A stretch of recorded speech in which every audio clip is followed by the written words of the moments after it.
Well, it's 2016 and this is our chance to drive the Prodrive built STI Subaru. Something we really dreamed about in 2011 when we started this project. And this car is very special. We've got not massive amounts more horsepower, but the chassis is based around a World Rally car. We're lighter than before, and the gearbox is a sequential type paddle shift gearbox, and we're probably running about 1,200 kilos. So on this lap we're just starting our warm-up. We've got probably about 3 miles to get the tyres up to temperature, like we did in 2014, and me get my head ready to go for the run. The conditions at the moment are very warm, probably a little bit too warm for optimum performance in the engine. And this is actually our second time lap around the circuit, which was done on the Monday of TT week. Every time you go out, you're actually changing the setup of the car and just developing, because there's nowhere like the Isle of Man to test. And you can test on an airfield or a racetrack as much as you want, but there's nothing actually like the TT course.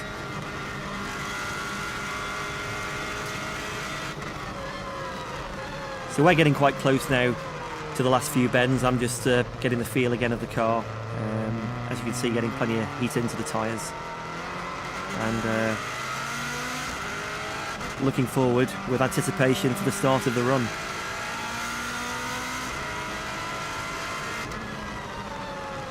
This part of the circuit is very slow now. We've got one tight hairpin right, and once we go around that, we're basically on our flying starting lap.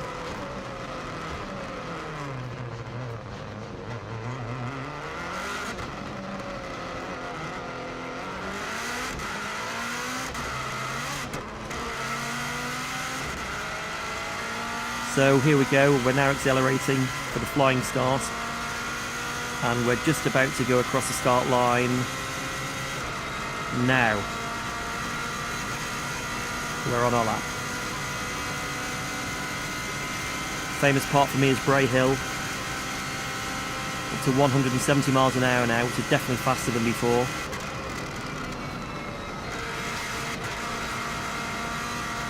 And again, building confidence through that, and that dip on the side does move the car around quite a bit, so we can't take that flat yet.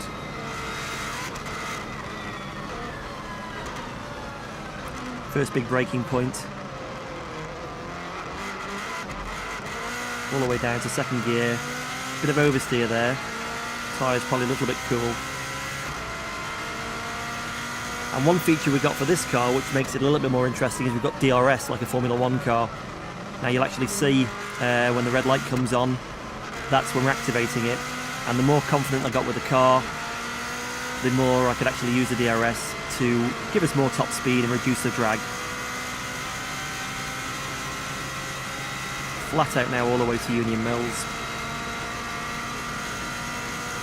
And this car was just a total pleasure to drive. You can carry a lot more corner speed. That's where we're getting our time. We're not actually going that much faster in terms of top speed, but we're getting to that top speed a lot faster.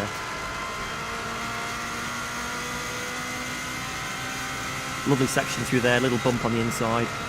And now it gets really fast all the way to Greba. The only corner in the middle of that is Balagary, or Balascary, as we all name it.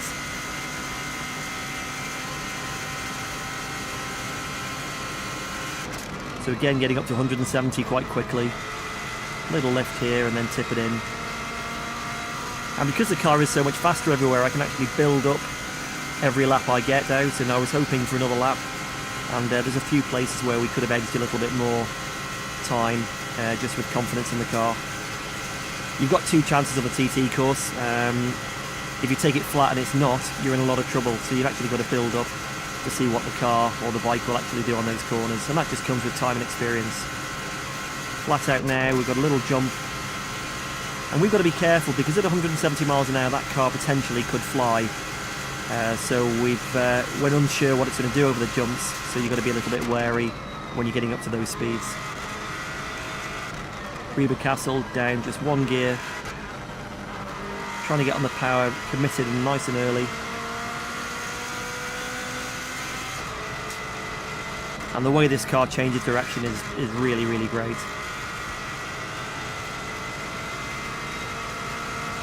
car sort of feels like part of me. You think it round the corner rather than actually steering it round the corner. And as you can hear, you can get and commit on the power quite quickly. We're very fast now, all the way to our next point, which is Balacrane.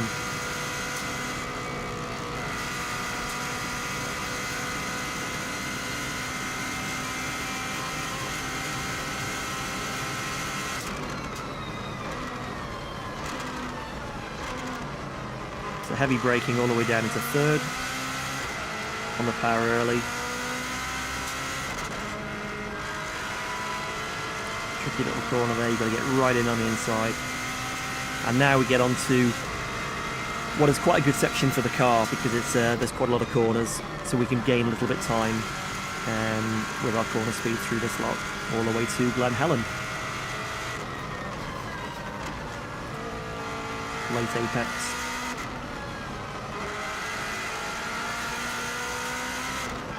And one thing I've struggled with a little bit in 2014 was the gap between Gear 5 and Gear 6. The ratios and the engine power seem to really help this car, so I'm gaining a lot of time just in that upper end of the gearbox. I'm changing gear with the paddle on the right hand side, pull it back to go up the gears and push it away to go down, and it's a 6-speed gearbox with a very fast change.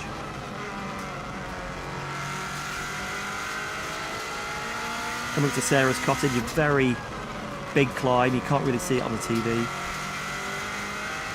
Difficult corner that, and now you start building power all the way up the hill again to get onto the next section. Helicopter always comes into sight here, you can see that above.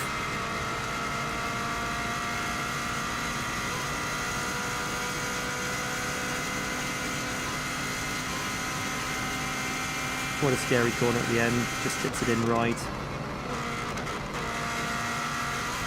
There's a bump on the inside for us there. Just coming down now, got to be a little bit careful. We've got a flag being waved for loss of adhesion. There's been a bike off and hit the barrier on the right. So they've had the oil flags out. As you can see, the dust on the right and the bike still parked there. Come up for the walls now, drop it down 1 gear, and I think we dropped it down 2 gears last time in 2014. And now flat out all the way to the top of the Garrow. I really do like this section, and especially in this car.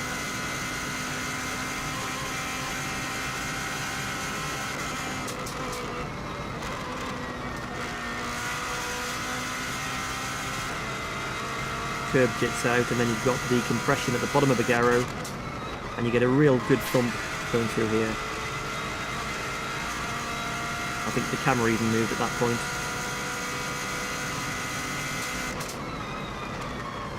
Tricky bend now, double apex right,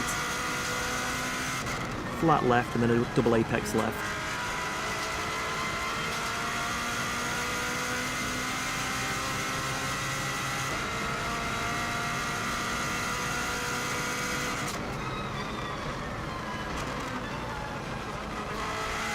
Now coming into Kurt Michael. Always great through here.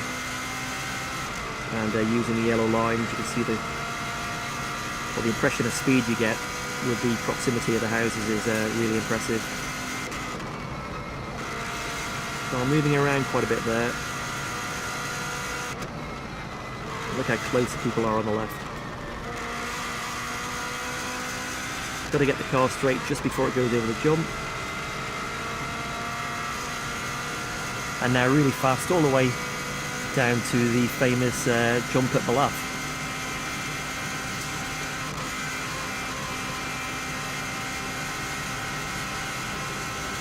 Back up at 170 miles an hour, these corners are really nice. Just nick a bit of curb on the left hand side on the next one.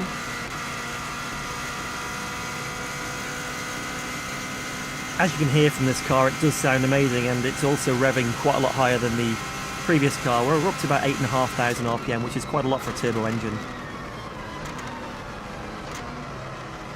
And we can't jump it too high here because of the bodywork on the car. but you're losing time in the air anyway, so as soon as she's back on the ground, back on the power and flat out, all the way to Balacry. This next corner feels really good. It's a flat out left-hander.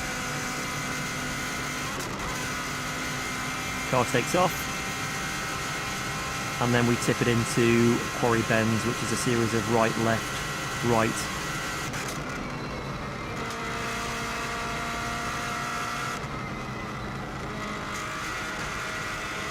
Car pulling quite good G there. Nice change of direction, and that's something this car does so much better than the production-based car as well.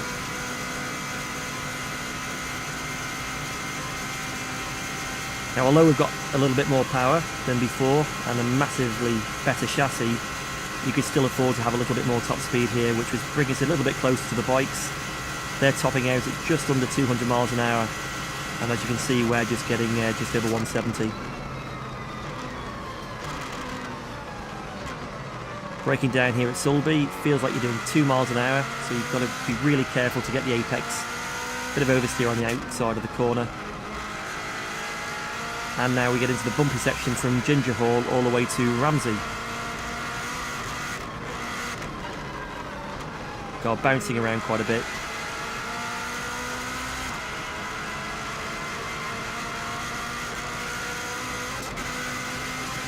Bit of a kick on the bump there, that was quite nasty, and for the bikes they must have a hell of a hard time hanging on all the way through here.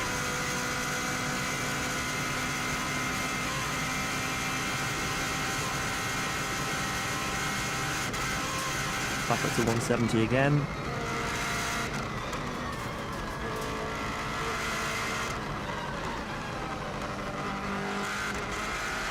Chuck her into the left, bang on the power early.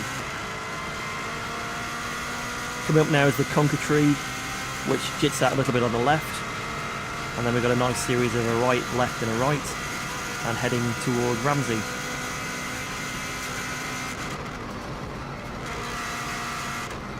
Car moving around a little bit there. Still good corner speed. This next corner's great, small jump, and then flat out straight into the next right-hander.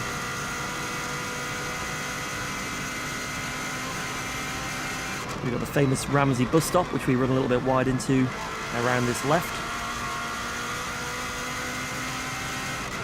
And then real hard braking all the way down into second gear for Ramsey Parliament Square.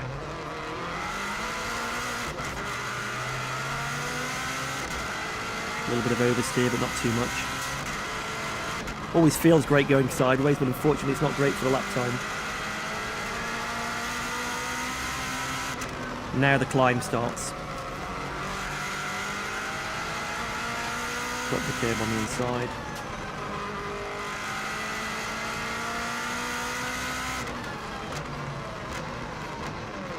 And now into first gear around the Ramsey hairpin. Now the heated's just started to give us a little bit of understeer with the car. On our very first run, we had an oversteer balance. We changed it for this lap. And probably went a little bit too much the other way, so there was a little bit more time to come from the balance.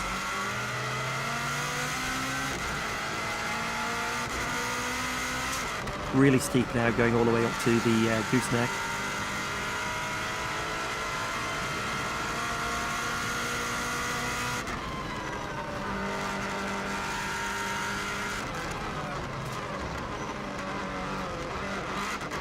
Big bit of understeer there, pushed to the outside, and had to come out of the gas quite early.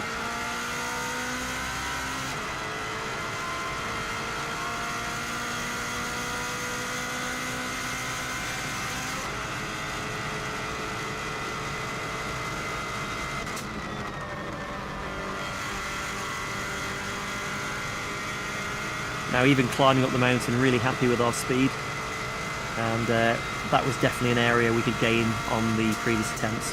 You can see how much quicker this car accelerates from the 120 right the way through to 170.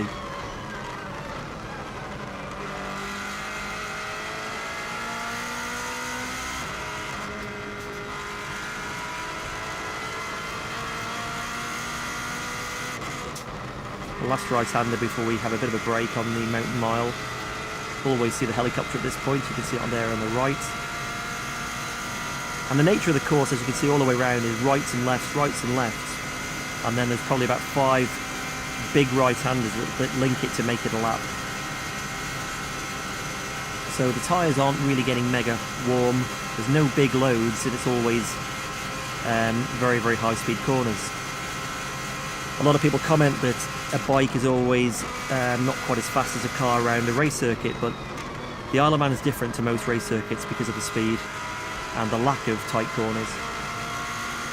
That's the top of the mountain mile. Big long left, right, left.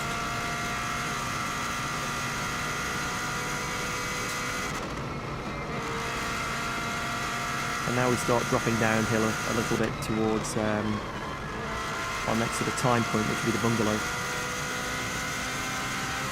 Big long right-hander.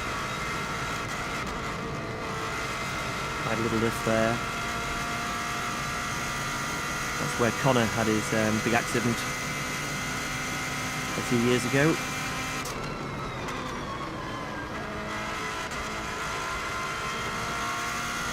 You can see the windscreen is starting to get quite covered with flies. Wasn't too bad at this time of day, but I didn't want to risk trying the wipers because it could actually make it worse, so you're better just to get on with it and ignore it.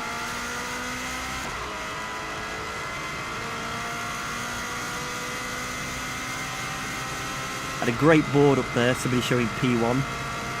We were the only car on the circuit, so I thought that was quite funny.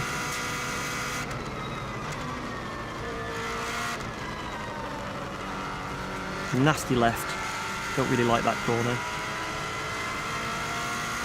And now we're heading all the way down for the last sort of sector of the lap. Real nice feeling on these 3 left-hand corners. 1, 2, bang, and we pretty well take it all as one. Windy corner, up a gear from last time, 5th gear. And again, just picking a bit of understeer, we just run wide and just get the wheel on the grass there. It's no drama.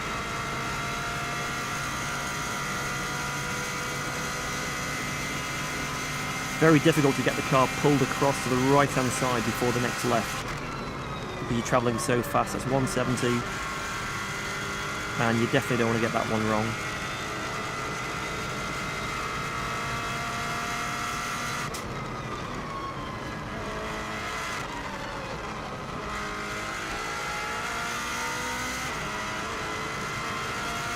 Next is Kate's Cottage. Car moves around a bit there, and now flat out down to the Cregna Bar.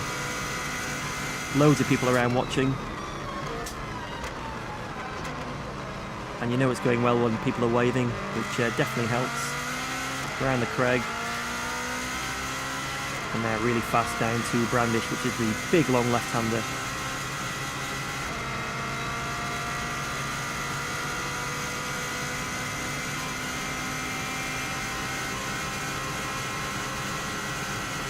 Getting back up at 170, 175 there. I sort of put the wheel on the grass, but I'm not sure if it's the best way. You might be better keeping it all on the tarmac, because it does move the car around. Hilbury, big bump on the inside. Car moves about a bit there.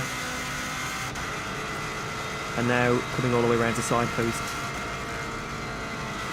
Get a real good buzz on these 3 lefts. You can see the car moving quite a lot and a load of steering input there.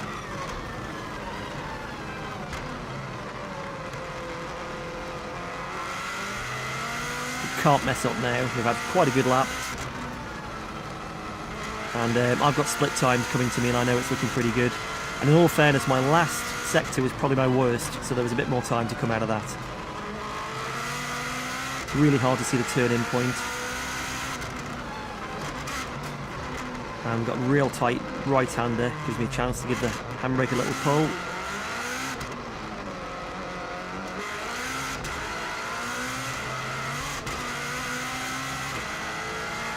DRS wide open again.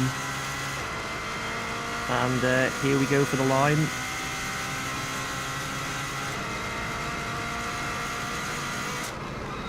And there we have it, lap around in 2016 at an average speed of 128.7 miles an hour.